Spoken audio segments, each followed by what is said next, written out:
While the hills rolled beneath his steps, Rhy Shen's thoughts wandered back to Mio. Oh, this goddamn Mio, who had never laid eyes on a holy beast in her life. Rhy Shen did neither, but at least he had to work for every bit of qi he had. Mio had been spoon-fed qi since childhood, her immortality handed to her like an heirloom. She was one of them, the blessed few who never had to earn what others bled for. Her way wasn't truly wicked. It was simply what someone like her had been taught to believe was right. And she wasn't entirely wrong either. Rhy Shen knew that stealing wasn't the answer, but listening was. Doing it anyone else's way would have been unbearable. Convincing Mio to let him do this alone was easier than expected. Had she insisted on coming, he would have had to take her out of the picture for a while. A prospect neither of them would have enjoyed. On the road to the mountain range Mio called the Qilin's home, Rhy Shen spent most of the journey debating whether quitting counted as wisdom or cowardice. He had to remind himself at least a dozen times that abandoning the mission completely probably wasn't heroic from any point of view. I have been training for a moment like this all my life. My qi is bound to nature due to relentless training and fighting lessons, and my willpower is strong enough to intimidate the wolves in the woods. If anyone in this world can solve this peacefully, it's probably me. Rhy Shen climbed the jagged slope, qi coursing through him like molten magma. He assumed the Qilin would be a bit protective at the summit. A bit. Mio had insisted they seize the egg first, strike quickly, claim the power. But every fiber of his being recoiled at the notion. He wanted to face the beast directly, meet it as an equal, and reason with it. Given the fact that the Qilin was nothing less than a god, it wasn't too far-fetched to think that it might understand. At least, this way is far more honorable than theft, and a beast of such superiority will respect that. I am willing to risk everything to try it, before chaos unfolds. Rhy Shen's disciplined training for the unknown finally paid off. Each movement up the mountain was precise and effortless. He scaled the harsh rock face with uncanny steadiness. Soon, he reached a series of steps embedded into the stone. Their shiny surfaces gave the impression that someone must have hammered them into the stone eons ago. Rhy Shen's steps faltered as he neared the summit, breath caught between awe and disbelief. Unbelievable. I've never seen anything like this. Every surface was etched with intricate carvings. The stone transformed into a sculpted cosmos, as if the mountain had been plucked from another star. In Rhy Shen's mind, the Qilin was already there, serene and knowing, perhaps holding a delicate jade cup filled with golden tea, ready to acknowledge his courage and welcome him with understanding. Walking at the top of the holy mountain felt heavenly. Snow crunched beneath Rhy Shen's boots, each step sinking deep into the flawless white, leaving jagged scars across the otherwise perfect circular clearing. With every careless footfall, the smooth surface seemed to shudder under him, emitting a warm, healing light. The frozen surface cracked under his boots, opening more and more windows for the warm light to fill the place. On the far side of this clearing lay a vast nest, a depression in the bare rock, cradling enormous glowing eggs. Why are there so many? I thought there'd be only one. He scanned the horizon, searching for a sign of the Qilin. Nothing. No shape, no glimmer of life, just stone and the quiet hum of cosmic energy. Whoa. It's so warm and quiet here. Despite the weather. Confidence swelled in Rhy Shen. This was easy. He could take one of these eggs and leave. The almighty Qilin might not even take notice, and Mio's revolution would become a full success. Rhy Shen stepped toward the largest egg, hands outstretched.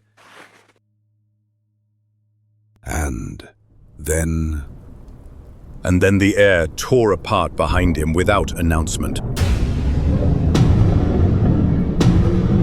clouds collapsed into whirling towers that reached for the sky. The stars seemed to move, coalescing into a monstrous form that defied scale and reason. The Qilin emerged from the cosmos above, descending like a celestial storm. Fuck. I had no idea. The monstrum was colossal. Rhy Shen had expected a beast as huge as his house, or maybe as huge as the White Palace in the capital. This monstrum was bigger than the capital itself, covering the sky with its enormous face and shoulders alone. Its eyes burned with a hellish fire, antlers spanning like bridges of light, claws rending the very snow beneath its feet.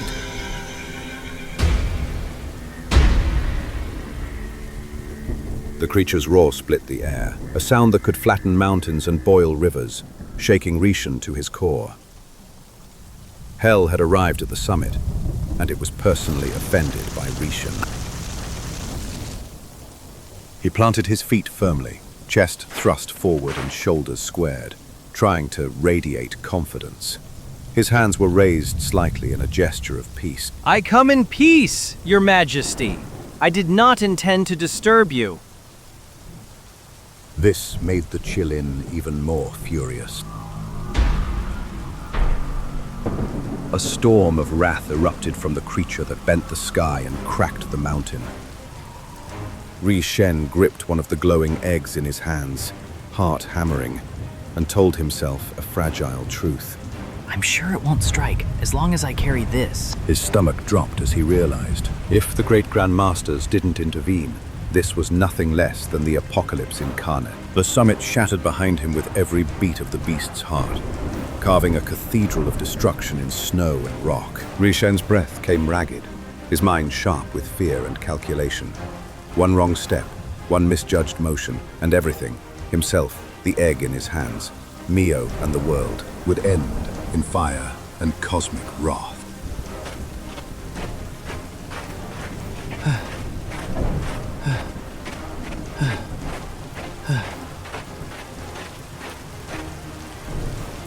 Rhy Shen ran until the air turned thin and sharp in his lungs. Meteors slammed into the mountain to his left. To the right, the ground split open, spitting dust and shards of stone. Behind him, the mountain groaned, a hollow, dying sound that belonged not to rock, but to something older, deeper. The world folded in on itself as if it had been nothing more than a painted shell. Peaks sank like melting wax. Valleys caved inward. Rhy Shen glanced back once, just once, and saw the Qilin's colossal shape dissolve into darkness. It didn't pursue him. It didn't have to. Whatever it had unleashed was already spreading, black veins crawling through the sky, swallowing the night until even the moonlight felt borrowed. By the time the capital's crystal spires came into view, Rhy Shen's legs were lead, and his arms still clutched the glowing orb to his chest. He almost laughed. He'd made it. Somehow, against all reason. He'd made it. Almost, at least. He didn't even get close to the capital before 6 silhouettes descended from the heavens, their robes like liquid obsidian. Sparks of their fury were crackling in the air.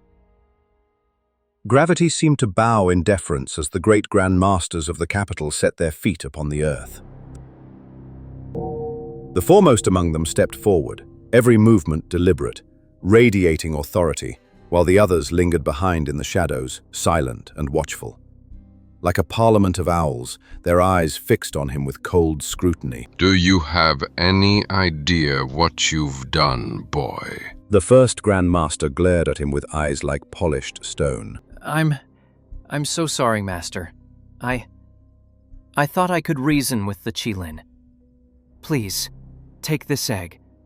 Maybe you can still make things right. Maybe we can return it, instead of fighting the beast. Out of nowhere, the great Grand Master raised a hand and struck the orb from Rhy Shen's hands, sending it crashing to the ground and shattering into pieces.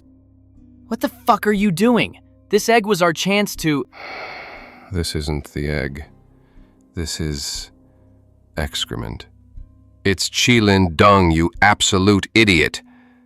Rhy Shen's stomach suddenly felt like liquid steel, burning itself into his flesh. The silence that followed was profound and terrible. You're joking. Oh, we wish we were. The real egg is embedded in the mountain. It is the untouched summit itself, the one you so gallantly stomped on. Rhy Shen's knees went weak. His legs threatened to buckle beneath him. Behind him, forests evaporated in flames, lakes boiled into steam, and the very horizon bended as if it had loosened its screws. Oh, hell. I fucked it up. Who could have guessed that something as mighty as a Qilin egg would also be so ridiculously fragile? This was hardly fair. You've doomed us all with your filthy greed for endless qi. The Qilin is enraged. The city is collapsing. And why? Because you crossed a sacred line no living being should ever cross, Rhy Shen. The Grand Masters exchanged a few tired, resigned glances. Above them, the white sun bled crimson, as though even the light had given up on the world, especially on Rhy Shen. Well, we can't appease the Qilin now. Chaos reigns, and it is a matter of hours before the whole land crumbles into pieces. The world's collapsing. Any suggestions before it's too late? The great Grand Master turned, slowly, an eyebrow arched, as if amused by the futility of it all. But his colleagues were serious. Throw him off the edge, into the void. It won't fix anything, but it might make us feel slightly better. The others agreed. They seized Rhy Shen by the arms, their grip like the weight of steady cliffs. Leave me alone! Right. If the Qilin kills us all, fine. If it doesn't, do us one favor, boy.